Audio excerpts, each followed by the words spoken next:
So we just wanted to cover off on our Cape York preparation, but you can also do this for any long trips that involve a little bit of dirt and dust that may come in the caravan, and obviously quite a few corrugations as well. So we'll start it with, this is just off the cuff as well. I wrote this down this morning, so it's not very formal. Hey.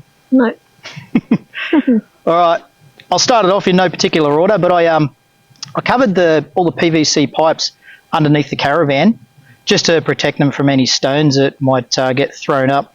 Have heard of PVC pipes broken before, and then they create a Venturi effect into the caravan and suck all the dust through. We also put on a stone stomper, which has just been absolutely great, and I think it's kind of worked in a couple of ways. So it's deflected the stones from the caravan. It's spotless on the front of the caravan other than a few stone chips that we had there previously. And it also keeps the dust down as well. The mud flaps that I had on the original net at the front, I then put them under the caravan, and that's now, I guess, it protects the water tanks and all the pipes in that vicinity there, so that works pretty well. I also added some extra protection to all the leads and the plumbing as well, so I covered them with some extra convoluted tubing and what have you, just so if they did get smacked with rocks, they didn't cause too much damage. Inside the van, we packed the washing machine with pool noodles. It stops the washing machine from shaking around when you're moving, but also when you're standing still. Hey, yeah, like our caravan's been really quiet when the washing machine's going on, particularly on the spin cycle. Doesn't rattle. And because it went out of balance a few times, didn't it? And it was it just quietens it down a bit. And I also replaced a couple of screws. Now it's held in by 2 screws, so that heavy thing held in by 2 tiny little screws just into the timber in the caravan, which is, unsat. Back underneath the van with the water tank, so I separated the tanks themselves via the plumbing. I put in separate taps, just in case one got a hole in it and we lost our water. We didn't want to lose the water from both tanks. You'd just lose it for one. But more so, when I do have both tanks filled up, I then can use the front tank first, so the weight is distributed more over the axles and less over the tow ball. Once we hit the dirt, we taped the vents up outside the caravan, but not the fridge vents, so I won't tape those up. I originally used some electrical tape. That fell off at about, 10 Ks? Yep. It just shrunk and was gone. But I used some 100-mile-an-hour tape, and that soon fixed it, which was pretty good. Now, we did get some dust in via the fridge vents, but I'll explain what we do different next time. And also made this, it's like a removable door cover or vent cover on the inside between the main door and the screen door, and it works a treat. And I just put a couple of pieces of Velcro on the back, so as you can see, it just sticks on and then comes off really easy. Another thing was to add more rubber underneath the water pump, which sits under the fridge. It was quite noisy, still a little bit noisy, but not as much. And just to give it a bit more stability, less stability, less vibration, it actually quietens it down as well. In the laundry cupboard, where we've got all our liquids, the soaps and all those types of things, that if they leak, they're going to go everywhere. I've just popped them in screw container boxes that you can get from, your Bunnings when you buy bulk screws. Just chucked them in there, packed them out, so if they did get a leak, it'd just leak into there and go nowhere else. And in fact, we didn't get any leaks anyway, did we? No. Did we get any leaks in there? No. No. I also put an awning support in place, so it's probably good advice if you are going to do corrugations or some fairly bumpy roads. The awnings do flex in the middle, so pop one of them supports in. Quite easy to put in. I think I did a video of it somewhere, but yeah, it's quite easy, and it hasn't been a problem whatsoever. I carried out a complete service on the van. Hey, remember that? Mm-hmm. I've done a video and just done everything, including the wheel bearings. I checked the brakes. All the brakes were okay. I lubed everything up, and it's pretty much worked a treat. I also replaced all the padlocks around the caravan as well, just so one key fitted everything. It made it really easy. So make sure you watch our video on the complete service there as well. Once we did hit the corrugations, I lowered the tyre pressures all round on the vehicle and the caravan down to 30 psi, and that seemed to work a a treat pretty much. And another tip also, I just stuck it in four-wheel drive pretty much for the entire Cape, all the dirt. I stuck it in four-wheel drive, and it just tends to give you more traction, more stability, more control. Behind all the vents on the van, I also added Mozzie screen. So I pulled them all off, and I noticed that quite a lot of them are fairly open, and the Mozzies could come through, or the Midgies can come through. So actually, I used Midgie screen, and also to stop any flies as well if they could squeeze through there. And we didn't really we didn't get any Mozzies in the Caravan at all, didn't we? Other than the ones that I probably left the door open a few times. Because Karen told me I left the door open a few times, yeah. One of the big ones for me, it's worked great, is I added a stainless steel fastening clip to the outdoor picnic table that just folds down off the side of the Caravan. And that's just worked wonders. It's so easy to get to. We created our sticker, what would you call it? Collage. Collage, that's a good word. Our sticker collage. For just in case, we also put a tarp over the bed, and that was Karen's idea. And I thought, she'll be right. But when we opened the door a few times, there was a little bit of dust on the bed, and it probably would have went everywhere. And it would have been quite red now. Red dirt. Yeah, really red. I also put a little flap. It's like a freezer or a fridge door strip that you see when you walk into those big commercial fridges. And just a little piece of it. And I just stuck that behind the step in front of the front wheel. And what I found is every time we went through a little bit of mud, it'd flick over the wheel and land back on the step, and then you'd walk it all inside. So it's like a little mud flap, a reverse mud flap that stops it from going on the step. The annex, I also added a bit of cord to the roller, because the tools that they provide, you got to go and get them out, and then you flick them down and you pull them down, and then you got to grab the little strap that they provide you, and it's a pain in the bum. So I just got a piece of cord, tied it up there. I can just, while I'm a young fit chap like I am now, I can just climb up onto the leg a little bit and flip over the little switch and then just pull it down. Same as when I put it back, it just goes back nice and easily, and I don't even have to worry about using the tool ever. Now, when we first got the Caravan, I noticed that the spare wheel holder, the bracket on the back, it was just held on there by a couple of dodgy clamps that were lightly welded in place. So I actually welded the bracket entirely, just to make sure it's on there. And then I added a chain on there as well for two reasons. So that if my welds weren't so good and if the spare wheel did fall off, then it'd hold in place. And the other one is so no one can steal our wheel. I also carried a heap of spare plumbing bits for the Caravan. So I went over, worked out the hose types. I carried spare hose, fittings, 90-degree straights, a couple little valves from the hot water system. And I didn't really need to use too much, except once the water pressure regulator where you plug in at a caravan park, where your hose goes in, that failed. And I think it was from the wasps getting in there, because we've got plenty of wasps at our place. And it failed. So when we turned the pump on inside the Caravan, all the water just spurted straight back out through the hole. So it reversed out through that regulator where it's supposed to be a one-way valve. I didn't have a spare valve. I will get one next time. I will get one for our next trips.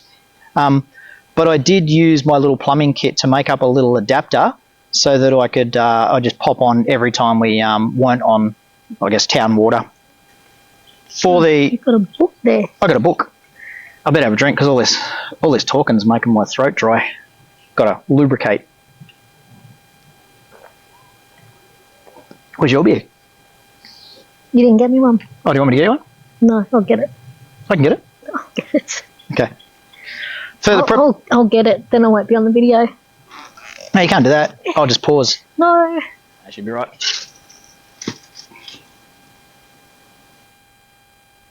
It's a little one. I think you've got to put it on the fire. Yeah, I'm going to. I was going to push it in with a stick thing. I don't want to burn myself.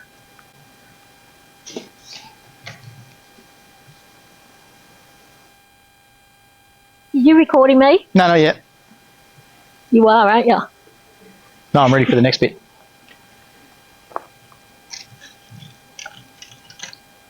GoPro camera thing, turn on. doesn't work like that. It was already going.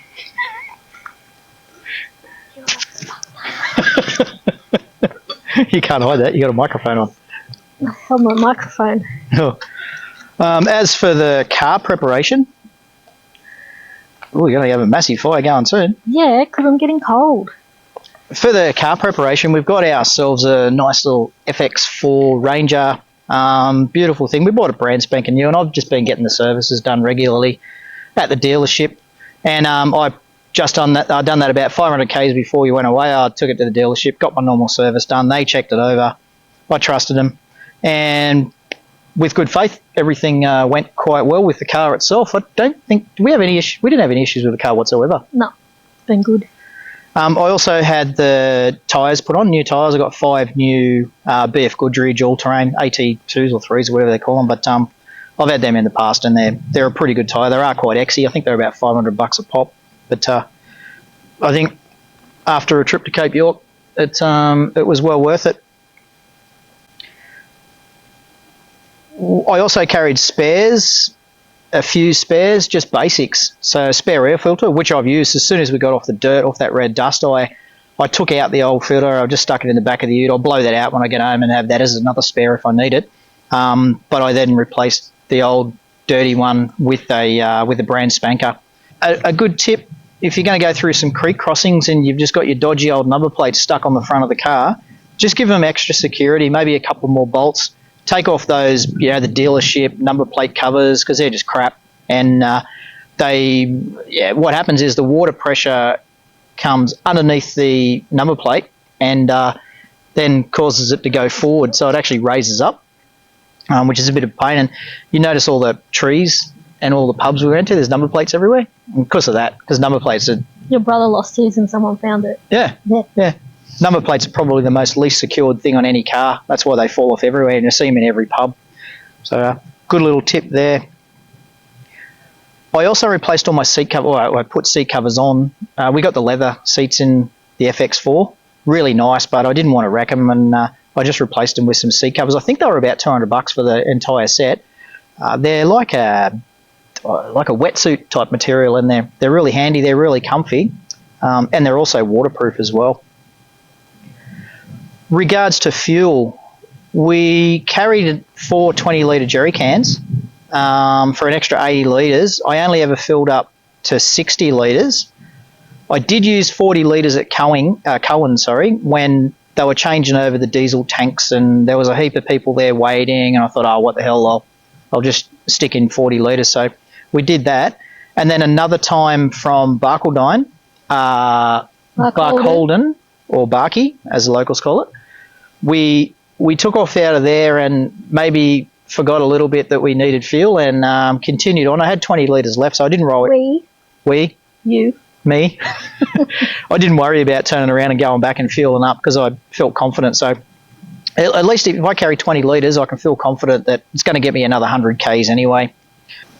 And some of the things that went wrong that I've just jotted down here, and you can help me, Kaz, if you can remember anything that I haven't written down, but our batteries in the Caravan, we got 3 of them. They're a little bit old, and we spoke about getting lithium batteries before we went, but, they're quite exy, so we just thought, nah, bugger it, we won't worry about it. Towards the end of the trip, we did notice that the battery started to lose a little bit of power, and to the point where the battery protector started beeping, going off and cutting the batteries out. But I still had about 12 or 13 volts showing in the battery sometimes, and when I had it set on 10 volts, the battery protector, it still failed. So we cut a few wires and put a few bits and pieces back together. So I've isolated the battery protector to a certain degree, and we haven't had too much, well, we didn't have too much of a problem after that. And probably another big one as well is... Oh, and then the air conditioning failed. Oh, the aircon, yeah, that's right. I didn't write that down, yeah. So our air conditioner, it doesn't work on heat, and we don't know why. We've tried every setting, and I don't know. Anyway, when we were in Gingin, when we first left, it just froze. Oh, it was freezing. We lost our diesel heater, we lost our aircon heater, and we just snuggled up under a couple of extra blankets, didn't we? Another thing too, if you do want to keep in touch with the world, if you're travelling a little bit and you want to stay in touch with family and friends, or you do a bit of social media, get Telstra.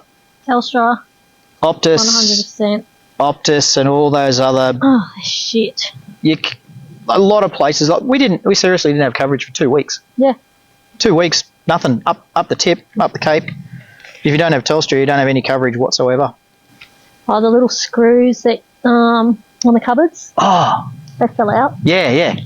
But you can just screw them back in, no big deal. Yeah, so what I do if you've got these types of fittings for your cupboards, or the hardware for your cupboards, just make sure you do them up really, really tight, or add something like some Nylock liquid to it or something. But yeah, we lost quite a few of them. The first time we stopped after some purgations, we had about 2 or 3 of them that had completely fallen off.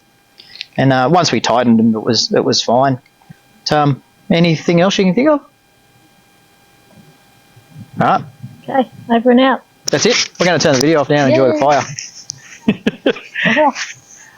I got Karen on the video just to make it look good, just to make my video look good. Thanks. Your microphone. Thanks for the microphone. All right. If you've got any comments or questions, put them down below. You don't look like a stun mullet. You do. You take it off. You don't look like a stun mullet. You look like a mermaid with legs. And not in the water.